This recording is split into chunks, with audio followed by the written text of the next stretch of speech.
Com a palavra. Vossas Excelências, vou dispensar também os cumprimentos, tendo em vista que acabei de fazer uma sustentação. Tentarei ser o máximo objetiva neste remédio heróico. Excelências, esse HC, ele visa combater uma decisão proferida no dia 3 de março de 2020, em que esta defesa técnica pediu a revogação da prisão preventiva proferida em audiência. Portanto, Excelência, eu vou fazer uma retrospectiva. O paciente e a sua esposa, em dia 2 de janeiro de 2019, foram flagranteados portando 6,7 decigramas de cocaína. Naquele momento, após aquele momento, em 4 de janeiro, foram levados à audiência de custódia e perante o juiz custodiante, a prima facie, analisando aqueles elementos que ali aportaram, o magistrado entendeu por bem aplicar as medidas cautelares diversas da prisão. Aqui eu abro um parêntese, por quê? Porque naquela época o seu Paulo, ora paciente, já ostentava em sua vida anteacta o artigo 129. Pois bem, e lá não houve óbice para a aplicação das medidas cautelares.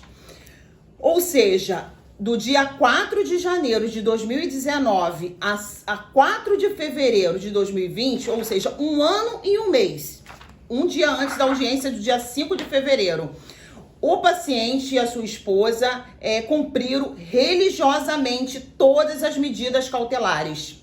Não houve um ato sequer que deixou de ser cumprido.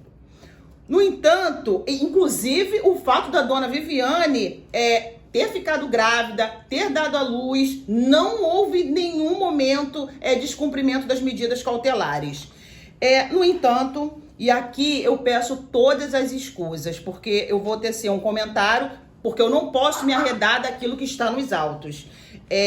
No dia 5 de fevereiro, segundo informações trazidas a esta advogada, que só passou a ingressar no feito após o decreto prisional, foram informados e mostrado por meio de mensagens que o colega que me antecedeu neste processo teria se equivocado e prestado as informações equivocadas aos acusados na época, alegando que possivelmente seriam condenados e possivelmente sairiam presos da audiência. Vossas Excelências, eu poderia aqui, como na situação de defesa, ou até eles lá, naquela época, poderiam estar alegado, com 4 filhos, alegado qualquer coisa, até mesmo colocado ao atestado médico, justificando a falta. Pois não, eles preferiram falar a verdade. E, com isso, houve o decreto prisional a pedido do Ministério Público com base no artigo 282, parágrafo 4º. Quando nós entramos nos autos, fizemos o pedido de consideração e eu fui diretamente despachar com o promotor natural. E lá, fui muito bem recebida e abri o meu sigilo profissional, demonstrando a lisura da defesa, o desespero daquela família quando recebeu a notícia que poderiam ser presos. Ora, naquele momento a gente está falando de uma família em que tem 4 filhos. Um deles, na época, tinha 3 meses de idade. O desespero total. Diante do meu demonstrar, da minha sinceridade ali perante o promotor natural, ele resolveu por bem acolher o pedido da defesa, em revogar o pedido, impedir, opinar pela revogação da prisão preventiva da dona Viviane. No entanto, ele entendeu que deveria manter a prisão preventiva do seu Paulo, porque, ao ver dele, ele seria rescindente e, se caso o preso fosse, só teria um filho, que esse filho seria cuidado pela dona Viviane.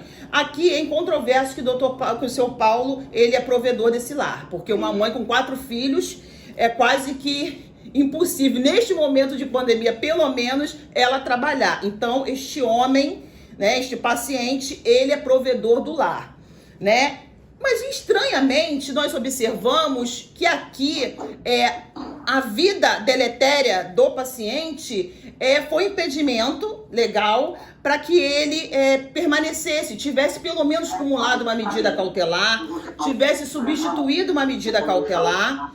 E a gente faz esse tipo de observação. Diante disso, Vossas Excelências, eu peço vênia só para fazer uma leitura do parágrafo 4º do artigo 282, que, a nosso ver, aí se insurge a defesa de que o magistrado não teria, talvez, aplicado de forma correta.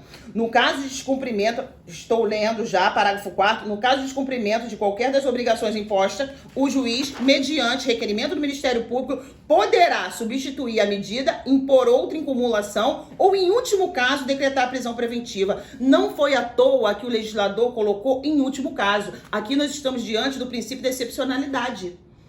Não é a prisão preventiva nesse primeiro momento a ser decretada, até porque poderia ser muito bem justificada, muito embora a defesa tenha falhado, mas o fato que olhando o retrovisor desse processo, nós vemos que durante 1 ano e 1 mês, os acusados na origem cumpriram todas as medidas cautelares, nenhum momento se recusaram ou falharam dentro do processo ou esbarraram na lei.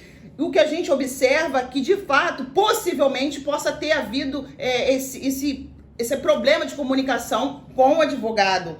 E peço vênia também para fazer a leitura do parágrafo 6º, que diz: a prisão preventiva somente será determinada quando não for cabível a sua substituição por outra medida cautelar, observado o artigo 319 deste Código. E o não cabimento da substituição por outra medida cautelar deverá ser justificado de forma fundamentada nos elementos presentes do caso concreto de forma individualizada. Peço vênia, mas a decisão do juiz de piso, a nosso ver, não tem fatos concretos e nem contemporâneos, porque a vida deletéria dele já existia. Então, com base nisso, Excelência, eu peço uma reflexão.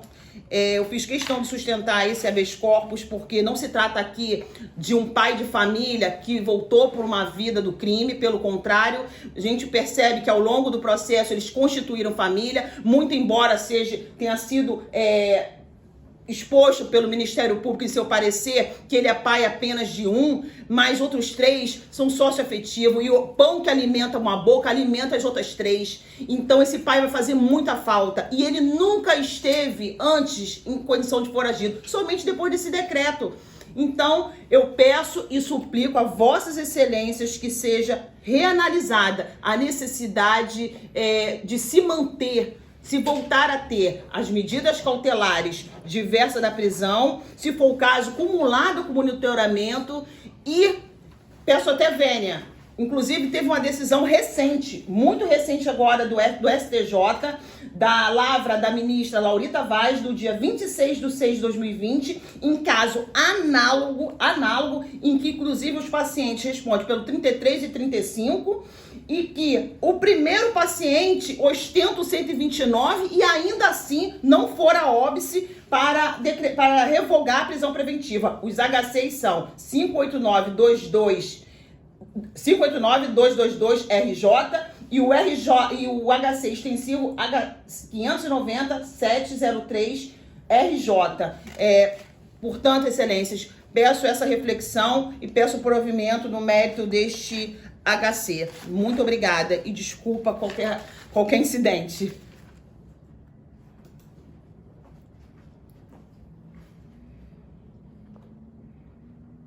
Perdi a voz?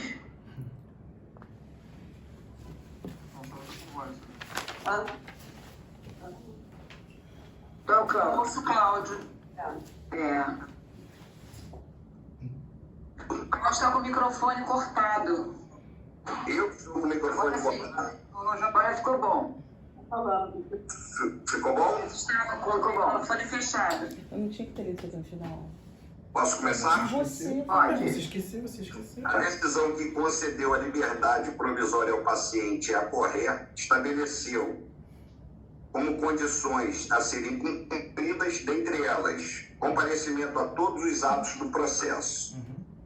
Os réus, embora devidamente intimados, deixaram de comparecer injustificadamente à audiência de instrução e julgamento que se realizou em 5 de fevereiro de 2020. Por esta razão, descumprida a condição estabelecida para a liberdade provisória de comparecimento a todos os atos do processo, foi decretada a prisão preventiva.